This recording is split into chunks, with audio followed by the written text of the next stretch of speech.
The measurement attribute area is what is measured within a boundary. When we think of area, we can think of covering the surface. For example, if you had a wall and wanted to put up wallpaper, you would need to know the area of that wall to know how much wallpaper you should buy. When we are given an object or shape, for example this square, we are looking at the space taken up that is within that shape. In this example, what we coloured is the area.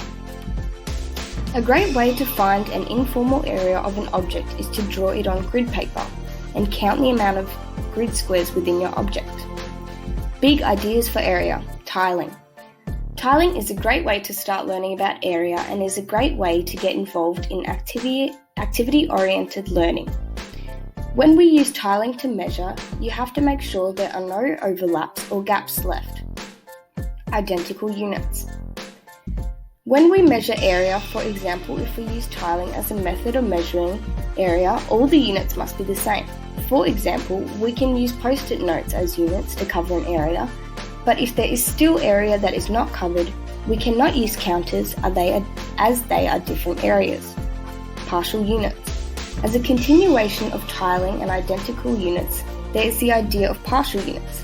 This is when a whole unit is too much or not enough to fill the area. As we know, measuring any attribute, the units must be identical. Therefore, if we are using post-it notes to tile a given area, we may have to cut them in half. To use partial units, we must understand rational numbers such as fractions and decimals. Attribute and unit match. An attribute is what we are measuring, in this case area. And for area, our unit matches are millimeters, centimeters, meters, etc. squared. When we teach about measurement in the classroom, we can break down content into simple steps. Another great way to start exploring and learning about area is to use estimation and informal measurement.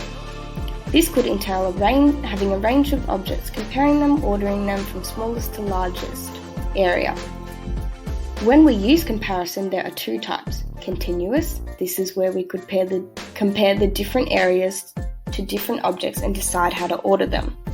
And quantifiable, this is where the measure is defined by a number.